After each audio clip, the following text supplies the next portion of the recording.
Competitive എക്സാമിന് prepare ചെയ്യുന്ന വിദ്യാർത്ഥിയാണ് നിങ്ങളെങ്കിൽ ഏറ്റവും ബേസിക് ആയിട്ട് കെമിസ്ട്രിയിൽ നിന്ന് അറിഞ്ഞിരിക്കേണ്ടതാണ് ആറ്റത്തിന്റെ സ്ട്രക്ചർ എന്ന് പറയുന്നത്. So we all know atom എടുത്തു കഴിഞ്ഞാൽ ദർ ഇസ് എ സെന്റർ. ആറ്റത്തിനൊരു വളരെ ചെറിയ പോസിറ്റീവ്ലി ചാർജ്ഡ് ആയിട്ടുള്ള ഒരു സെന്റർ ഉണ്ട്, and that centre is known as ആറ്റത്തിന്റെ ന്യൂക്ലിയസ്. ആറ്റത്തിന്റെ ഉള്ളിൽ 3 സബറ്റോമിക് പാർട്ടിക്കിൾസ് ആണുള്ളത്. പോസിറ്റീവ് ചാർജുള്ള പ്രോട്ടോൺ, നെഗറ്റീവ് ചാർജുള്ള ഇലക്ട്രോൺ ആൻഡ് ചാർജ് ഇല്ലാത്ത ന്യൂട്രോൺസ്. ഈ പ്രോട്ടോൺസും ന്യൂട്രോൺസും ആറ്റത്തിന്റെ ന്യൂക്ലിയസിന്റെ ഉള്ളിലാണ് ഇരിക്കുന്നത്. ന്യൂട്രോൺസിന് ചാർജ് ഇല്ല, പ്രോട്ടോൺസിന് മാത്രമാണ് ചാർജ് ഉള്ളതുകൊണ്ട്, ആൻഡ് ദാറ്റ് ഈസ് വൈ അവർ ന്യൂക്ലിയസ് ഇസ് പോസിറ്റീവ്ലി ചാർജ്. ഇനി ഇലക്ട്രോൺസ് എവിടെയാണ് ഇരിക്കുന്നത്? യു ക്യാൻ സി ഈ ന്യൂക്ലിയസിന് പുറത്തായിട്ട് ഒരു സർക്കുലർ ആയിട്ടുള്ള പാത്തുകൾ കാണാൻ സാധിക്കും.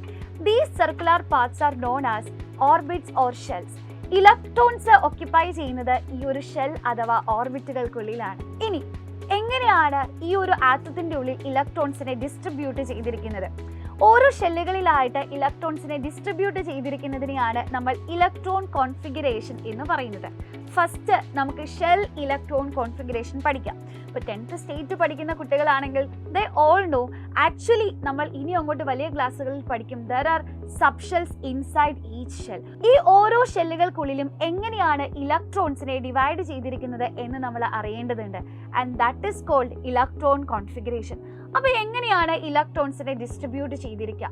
നമുക്കറിയാം ഫ്രം ന്യൂക്ലിയസ് ഓരോ ഷെല്ലുകളെയും നമ്മൾ 1 2 3 4 എന്നാണ് നമ്പർ ചെയ്യുക. And first shell is known as K shell.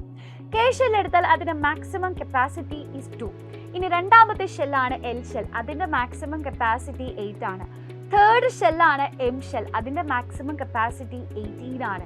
Fourth shell N shell, അതിന്റെ maximum capacity is 32. And fifth ഷെല്ലാണ് ഓ ഷെൽ, അതിന്റെ maximum capacity 50 electrons. So suppose എൻ്റെ കയ്യിൽ ഒരു 10 ഇലക്ട്രോൺസ് ഉണ്ടെങ്കിൽ ഈ 10 ഇലക്ട്രോൺസിലെയും നമുക്ക് കെ ഷെല്ലിൽ മാത്രമായിട്ട് ഡിസ്ട്രിബ്യൂട്ട് ചെയ്യാൻ സാധിക്കില്ല. Because K shell can only accommodate up to 2 electrons. നമ്മുടെ കയ്യിലുള്ളതിൽ 2 ഇലക്ട്രോൺസിനെ നമുക്ക് കെ ഷെല്ലിന് കൊടുക്കാം. ഇനി മിച്ചമുള്ളത് 8 ഇലക്ട്രോൺ ആണ്. And we move towards the second shell, നമ്മുടെ എൽ ഷെൽ. എൽ ഷെല്ലിന്റെ മാക്സിമം കപ്പാസിറ്റി 8 ഇലക്ട്രോൺസ് ആണ്. അപ്പം നമ്മുടെ കയ്യിൽ റിമൈനിങ് ആയിട്ടുള്ള 8 ഇലക്ട്രോൺസിനെയും നമുക്ക് എൽ ഷെല്ലിന് കൊടുക്കാം. സോ ആ ഒരു ആറ്റത്തിന്റെ ഇലക്ട്രോൺ കോൺഫിഗറേഷൻ വരാ 2,8 എന്ന് വരും. ഇനി സപ്പോസ് നമുക്കൊരു സോഡിയം ആറ്റം എടുക്കാം. സോഡിയത്തിന്റെ അറ്റോമിക് നമ്പർ 11 ആണ്. എങ്ങനെയാണ് സോഡിയത്തിന്റെ ഇലക്ട്രോൺ കോൺഫിഗറേഷൻ വരാൻ? ടോട്ടലി നമ്മുടെ കയ്യിൽ 11 ഇലക്ട്രോൺ ഉണ്ട്. അപ്പോൾ ഫസ്റ്റ് ഷെല്ലായിട്ടുള്ള കെ ഷെല്ലിന് കംപ്ലീറ്റ് 11 ഇലക്ട്രോൺസിനെ അക്കോമഡേറ്റ് ചെയ്യാൻ പറ്റുമോ? നെവർ. സോ നമ്മുടെ കയ്യിലുള്ള 11 ഇലക്ട്രോൺസിൽ 2 ഇലക്ട്രോൺസിനെ കെ ഷെല്ലിന് കൊടുക്കാം. ഇനി റിമൈനിങ് ആയിട്ടുള്ളത് 9 ഇലക്ട്രോൺസ് ആണ്. ഈ 9 ഇലക്ട്രോൺസിനെ എൽ ഷെല്ലിന് അക്കോമഡേറ്റ് ചെയ്യാൻ പറ്റുമോ? No, because the maximum capacity for L shell is 8. അപ്പം നമ്മുടെ കയ്യിലുള്ള 9 ഇലക്ട്രോൺസിൽ 8 ഇലക്ട്രോൺസിനെ എൽ ഷെല്ലിന് കൊടുക്കാം. ഇനി മിച്ചമുള്ളത് 1 ഇലക്ട്രോൺ ആണ്. ആ 1 ഇലക്ട്രോൺ മൂന്നാമത്തെ ഷെല്ലായിട്ടുള്ള എം ഷെല്ലിലേക്ക് പോകുന്നു. സോ സോഡിയത്തിന്റെ ഷെൽ ഇലക്ട്രോൺ കോൺഫിഗറേഷൻ എന്ന് പറയുന്നത് 281 ആയിരിക്കും. അങ്ങനെയാണെങ്കിൽ മഗ്നീഷ്യം അറ്റോമിക് നമ്പർ 12 ആണ്, 12. മഗ്നീഷ്യത്തിന്റെ ഇലക്ട്രോൺ കോൺഫിഗറേഷൻ എന്താണെന്ന് താഴെ കമന്റ് ബോക്സിൽ കമന്റ് ചെയ്യാം. ഇതാണ് നമ്മൾ ഏറ്റവും ബേസിക് ആയിട്ട് പഠിക്കുന്ന ഒരു ആറ്റത്തിന്റെ ഇലക്ട്രോൺ കോൺഫിഗറേഷൻ.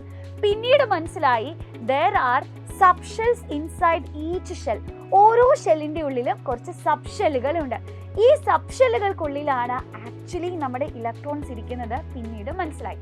അപ്പോൾ സബ് ഷെൽ ഇലക്ട്രോണിക് കോൺഫിഗറേഷൻ എന്നൊരു കോൺസെപ്റ്റ് വന്നു. അത് ഞാൻ നിങ്ങളെ നെക്സ്റ്റ് വീഡിയോയിൽ പഠിപ്പിച്ചു തരാം.